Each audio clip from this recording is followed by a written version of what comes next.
noite. Não é à toa que no Brasil costuma-se dizer que sobra mês e falta salário. Um levantamento do IBGE sobre os gastos das famílias mostra que só as despesas com habitação e alimentos consomem metade da renda. E aí, como ficam outras necessidades, como saúde, transporte e educação? Nesta edição, nós vamos falar dessa ginástica que o brasileiro faz para garantir a rotina. E veja também outros assuntos importantes desta sexta-feira. Protestos contra os Estados Unidos por causa do filme sobre Maomé se espalha por países da África e Ásia e provoca mais destruição e mortes. Relações comerciais entre o Brasil e nações do Oriente Médio vão bem, apesar dos tumultos e a instabilidade política da região. Papa Bento XVI inicia viagem ao Líbano, país de maioria muçulmana, e pede cooperação entre as igrejas. O Conselho Federal de Medicina diz que o Sistema Único de Saúde perdeu 42 mil leitos nos últimos 7 anos. Funcionária de mineradora atacada por onça no Pará ganha indenização de R$1 milhão. Profissionais que lidam com o público em São Paulo ganham uma chance de melhorar os conhecimentos. Eles terão entrada gratuita nos museus.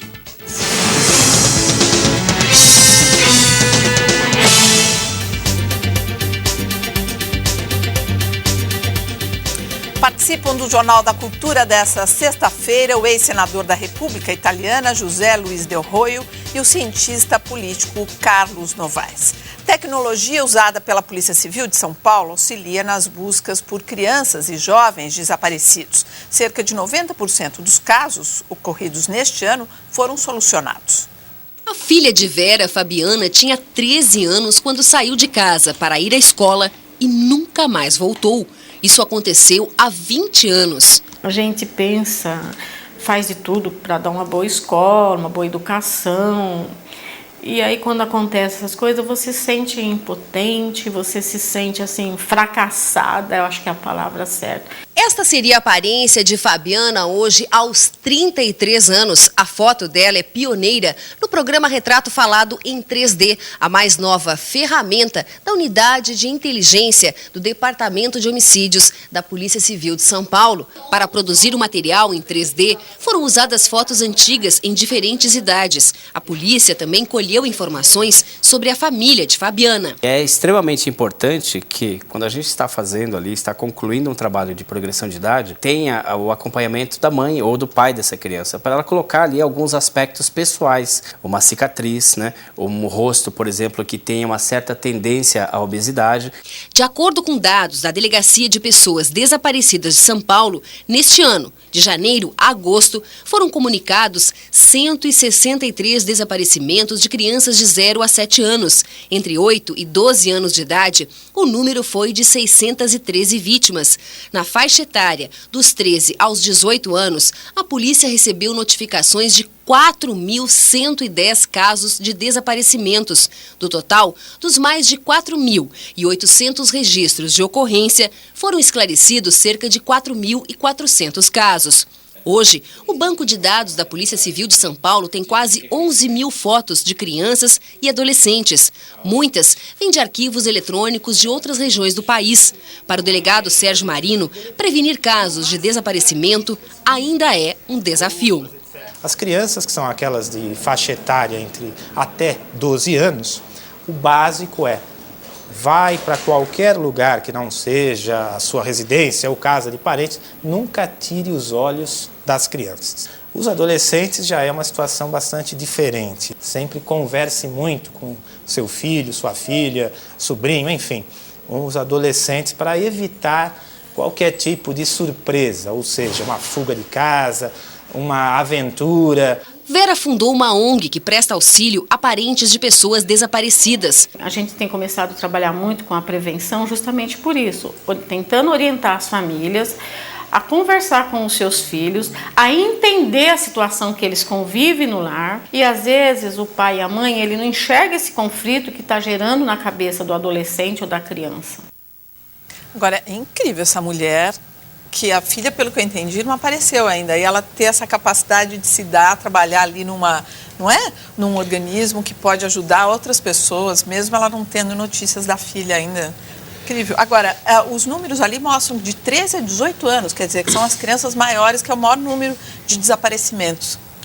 Justamente. Eu acho o seguinte, eu acho uma coisa que aterroriza, mas é aquelas dos 0 a 7 anos. Por quê? Quando tem 13, 14 anos, você pode pressupor que ele saiu de casa porque quer trabalhar, sei lá. Fugiu de casa, né? Fugiu Se de rebelou. casa, embora, se rebelou. Mas de 0 a 7, não. Aqui é um problema realmente aquela coisa obscura da sociedade brasileira, porque se você vê os dados nacionais, são piores, muito piores do que o estado de São Paulo. Aqui revela que uma parte da sociedade é desagregada. Não tem condições de habitação, não tem condições de creche, não tem condições de escola, não existe. Porque senão não podia ser um número tão grande assim. Existe sempre o crime, mas não é o crime, ali é poucos o crime. Então eu acho que esse é o problema maior, sem dúvida nenhuma. Isso que você está falando, quer dizer, se em São Paulo é assim, no resto do Brasil é pior. Eu lembrei agora, uma vez eu fui fazer um trabalho pela Fundação Ayrton Senna no interior de Sergipe.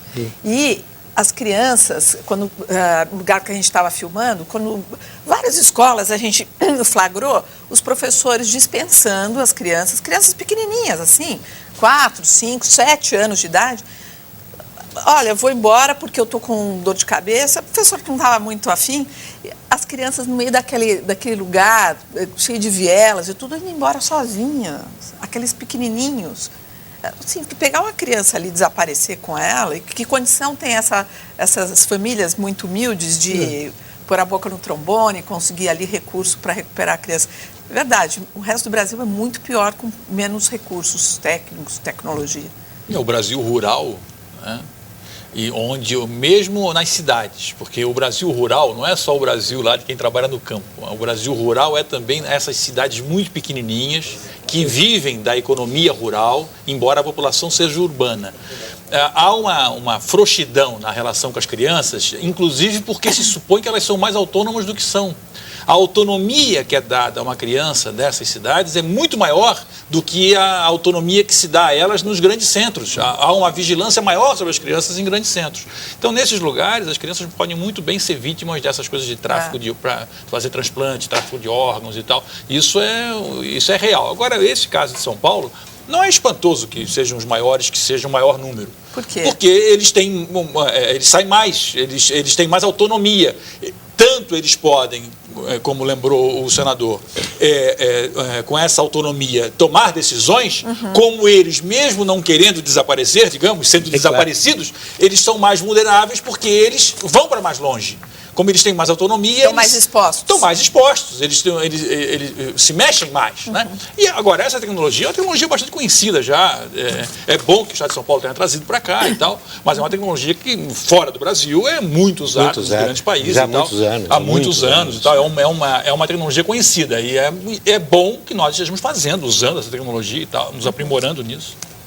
De acordo com o delegado titular da Delegacia de Pessoas Desaparecidas, Sérgio Marino, não é preciso esperar 48 horas para comunicar qualquer desaparecimento. Assim que houver uma suspeita, basta levar uma foto recente da vítima e registrar o boletim de ocorrência na delegacia mais próxima. Essa informação é muito interessante, porque você ouve muito falar, não, espera 48 horas, porque... mas entre ele fala isso e os delegados das delegacias aceitarem, é uma distância gigantesca. É verdade, entendeu? Você tem razão. Quem já teve que ir em delegacia sabe muito bem que o camarada fica te olhando lá de longe, assim... Fala, não, espera. Ele fica te olhando com aquela cara assim, o que você veio fazer aqui, hein? Essa é a interrogação da polícia pra gente, o que esse cara veio aqui a essa altura da noite me perturbar? E note uma coisa, isso é verdade. E aqui nós estamos sobre um caso terrível. Você imagina um pai, uma mãe, não chegou meu filho de 5 anos, 6 anos. Nossa. Está desesperado, o desespero é absoluto. Nossa, aí uma delegacia teria que ter, eu acho que todas as delegacias teriam que ter uma forma de auxílio psicológico. Por quê? Vai muita gente que vai se queixar do carro que foi roubado, paciência, foi roubado, aconteceu isso. Mas tem casos, e esse eu não vejo o pior, não vejo um caso pior, não posso imaginar. Então, precisa ser não só atendido imediatamente, mas como ter um suporte. Calma, nós vamos fazer isso, explicar, vamos se comunicar, dar qualquer perspectiva, não é? Porque senão eu não sei. Revoltas no mundo muçulmano se alastram e provocam mais destruição e mortes. Estopim é o filme produzido nos Estados Unidos que ridiculariza o profeta Maomé. Além dos ataques às embaixadas americanas no Oriente Médio, também houve atentados contra representações diplomáticas no Reino Unido e na Alemanha. A casa do produtor do filme foi localizada em Los Angeles, mas não se sabe o paradeiro dele. O que mais se viu hoje foi a queima de bandeiras dos Estados Unidos em diversos países. Os seguidores do Islã consideram uma declaração de guerra a divulgação do filme A Inocência dos Muçulmanos, que mostra Maomé como mulherengo, abusador de crianças, trapaceiro e falso religioso. Em Khartoum, capital do Sudão, pelo menos 3 manifestantes morreram hoje ao serem atropelados por um carro da polícia. As embaixadas da Alemanha e do Reino Unido foram invadidas. O presidente da Comissão Europeia, o português Durão Barroso, declarou que o ataque a diplomatas vai contra as regras do mundo civilizado. No Cairo, capital do Egito, as forças de segurança usaram bombas de gás para dispersar a multidão. O presidente Mohamed Morsi, em viagem à Europa, condenou os ataques. Morsi pertence à Irmandade Muçulmana. Uma multidão invadiu a embaixada dos Estados Unidos na Tunísia, colocou fogo no prédio e destruiu carros estacionados. 2 pessoas morreram. Há quase 30 feridos. Na Índia, a polícia conseguiu impedir a ocupação da embaixada americana na cidade de Chennai, mas o prédio permaneceu cercado por uma população enfurecida. Os corpos dos 4 diplomatas mortos durante a invasão da embaixada em Benghazi, na Líbia, na segunda-feira, foram desembarcados hoje em Washington. O presidente Barack Obama participou da cerimônia. Entre os mortos está o embaixador Christopher Stevens. Também hoje, a polícia de Los Angeles cercou a casa do produtor do filme, o americano de origem egípcia Nakula Basley Nakulas, que está desaparecido. Cristão, ligado a grupos de extrema-direita, Nakula já esteve preso na década de 90, acusado de fabricar anfetaminas. O governo considerou repugnante o curta-metragem, mas acrescentou que não pode barrar o direito de expressão. A revolta anti-Estados Unidos entre os povos árabes e muçulmanos coincide com o início da visita do Papa Bento XVI ao Líbano, país onde há 70% de islâmicos. Bento XVI pediu cooperação e diálogo entre as várias religiões. O Papa ficará 3 dias no Líbano, onde, nesta sexta-feira, uma lanchonete fast food americana foi incendiada em Trípoli. Uma pessoa morreu. Em conversa com o Jornal da Cultura, Abigail Dressel, diretora americana de mídia internacional em Washington, falou sobre a crise nos países muçulmanos e os ataques às embaixadas norte-americanas. Ela também comentou sobre o filme anti-islã produzido nos Estados Unidos, pivô da revolta popular. Os Estados Unidos não têm nenhuma relação, não têm qualquer relação com este vídeo. Rejeitamos totalmente a mensagem e o conteúdo dele. Nós acreditamos que é repulsivo e deplorável, simplesmente, o conteúdo deste vídeo. Mas, mesmo assim, não há justificação para esta resposta violenta.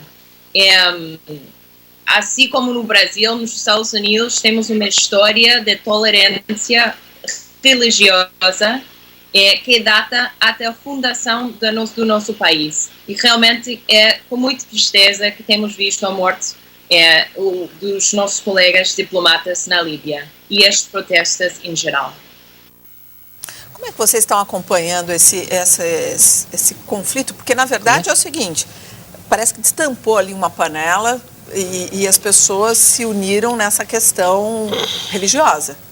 Olha, tem que entender que para eles, ali no Oriente Médio, ou nos países muçulmanos também, na Ásia e tudo, a questão, ou nos países onde há forte presença muçulmana, né, embora não sejam países muçulmanos, a questão religiosa é central.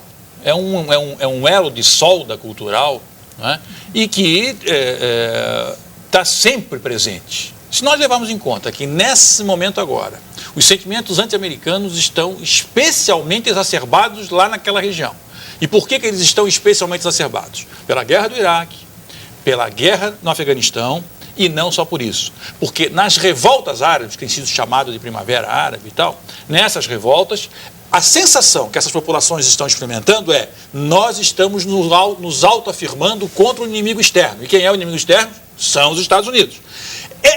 Todo esse caldo de cultura, então, estabelece uma especial animosidade em face ao poder americano e à cultura americana. Bom, aí vem um vídeo dos Estados Unidos de extremo mau gosto, não é? Mas é de mau gosto, essa que é a questão. Mau gosto, mal feito, sim, tosco, tudo. Tosco, tudo isso. Mas é um vídeo. Não é? E aí, isso serve, eu acho que a palavra pretexto não é boa, porque a palavra pretexto diminui a importância que o episódio tem.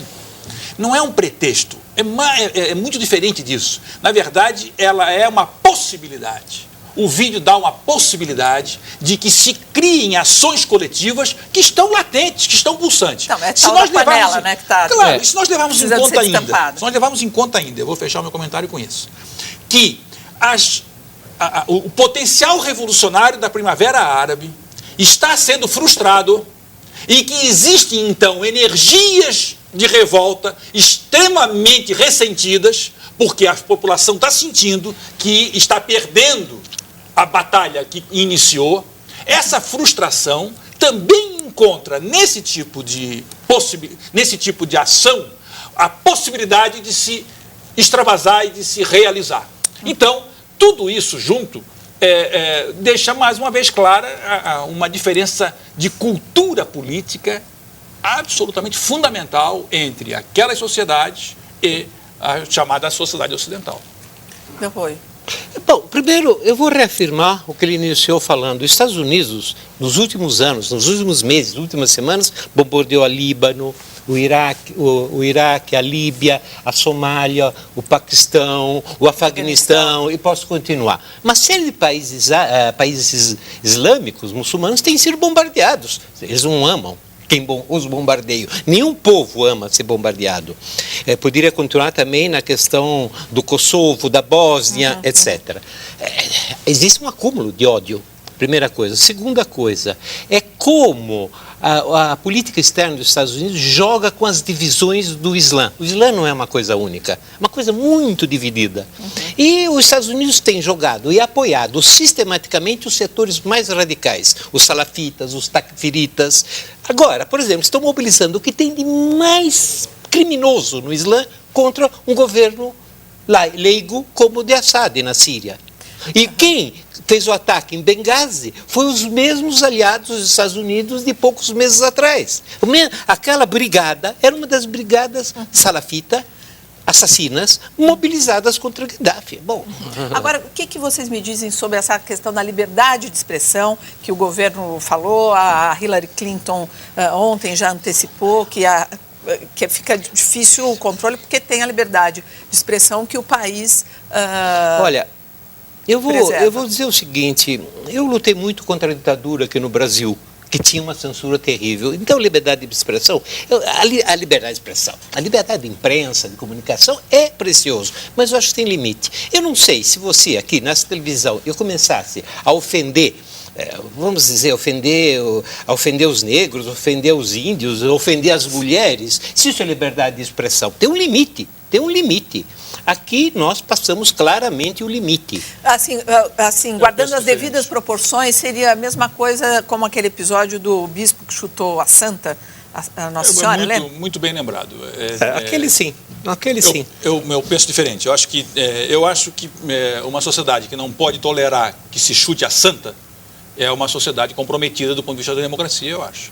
Eu acho que os símbolos religiosos, eles só são sacramentais para quem acredita naquilo. Para quem não acredita, não há nenhuma necessidade de respeitar. E aí eu acho que é liberdade de opinião, sim. Eu não vejo nenhum problema do ponto de vista da democracia, da opinião pública e tal, que o sujeito chute a santa, que ele vai pagar o preço por isso na opinião pública, que é de uma atitude de muito mau gosto, evidentemente, uma bobagem fazer isso, é uma provocação infantil, mas tentar penalizar isso como algo inaceitável, que não pode ser feito, ou tentar proibir isso, ou estabelecer punição penal para isso, eu acho um absurdo. Então, mesmo vale para o filme do... Mas não tenho dúvida nenhuma. O sujeito é um idiota, fez uma provocação irresponsável, tudo que nós quisermos. Mas proibi-lo de fazer, eu sou contra. Eu acho que ele tem que ser combatido como nós estamos combatendo. Você pensa assim também, não? Não, eu acho que tem limites. Tanto é que você vê, o próprio Estados Unidos está numa dificuldade terrível. Eu não amo a política externa dos Estados Unidos em relação aos povos islâmicos, mas é evidente que este filme, este grupo, que era um grupo de provocadores, não só de imbecis, não, de provocadores, puseram o seu país em grande dificuldade. Nós temos uma série de mortes e centenas de feridos pelo mundo. Custou, né? Está custando, aliás. Está custando, e não sabemos até onde vai custar. Eu acho que deve ter um limite para isso. Não é porque a questão da santa é diferente. A questão da santa, que é realmente abominável.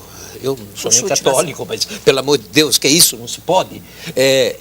Mas aqui é pior, porque você está ofendendo uma religião que é global na cabeça desses indivíduos. Eu não sou islâmico também, mas é global. Então, é uma ofensa, é política, é cultural. Por isso que eu não me referi à questão da santa, me referi à questão, no Brasil, a questão de negros e índios. Assim, na verdade, eu não posso aceitar. Você está esperando uma reação. Mas você não pode comparar. Sabe? Você não pode comparar a você, digamos, vilipendiar símbolos religiosos, no caso Maomé e tal, com vilipendiar negros e índios. Quer dizer, negros e índios são condições sociais, são portabilidades, fazem parte da identidade das pessoas. Mas como você falou no início, eu não gosto disso também, mas é assim, e nem sempre foi assim. É assim, para o Islã, é global a sociedade. Ofender Maomé daquela forma, sobretudo, é ofender a cultura, a estrutura, a existência. Isso eu entendo perfeitamente. É diferente do cristianismo. Claro, é diferente sem dúvida é diferente. Estou te perguntando se você não considera o valor cultural dessa agressão. Eu considero, só que o valor cultural dessa agressão tem que ser disputado no plano da opinião. Tem que ser disputado no plano da formação da preferência. Então, eu sou contra fazer esse filme. Eu acho um absurdo o camarada fazer esse filme. Eu acho que é uma provocação política, acho que ele é um idiota, acho que ele criou uma situação internacional grave, acho que ele provocou mortes, tudo isso eu entendo. O que eu digo é que nada disso vale agora os Estados Unidos fazerem uma legislação que impeça a pessoa de fazer isso. Não, o que vai impedir as pessoas de fazerem ou de repetirem esse filme é a discussão disso. Vamos pensar nas caricaturas da Dinamarca. O sujeito foi lá e fez uma série de caricaturas insultando Maomé do ponto de vista dos islâmicos. Então tem uma que é um turbante com como se fosse uma bomba. Mas não faz, na cultura deles, agredir Maomé é crime de morte. Sim, mas veja, então vamos eles reagiram conforme a sua cultura. Deixa eu terminar o argumento. Nós vamos deixar, então, agora, nós vamos proibir o Jornal da Dinamarca e vamos condenar o cartunista porque ele fez algo que insulta os muçulmanos? Ora, o insulto aos muçulmanos é problema dos muçulmanos, em primeiro lugar, e em segundo lugar, quando se transforma num problema para quem não é muçulmano, é o debate que vai resolver. Então, o que aconteceu na Dinamarca, o que eles fizeram? Mantiveram a... Não, custou a segurança e está custando a segurança dos americanos que vivem fora do país. Mas de viver é uma coisa perigosa. Ora, viver é perigoso. Viver é difícil. Agora, nós temos que fazer escolhas. Qual é a nossa escolha? Nós vamos agora começar a desenhar o mapa institucional dos nossos países de modo a atender demandas de quem pensa diferente de nós e nós consideramos que somos retrasados. Eu proponho o seguinte, como eu tenho que ir adiante com o jornal e tem muita gente aqui escrevendo, imagina, você está sendo bombardeado aqui no Twitter, no e-mail e tal coisa, eu vou e ao longo... Pois é, você não acha que é viver perigosamente? Então vamos lá. Eu vou ao longo do jornal, vou falar do Papa no Líbano.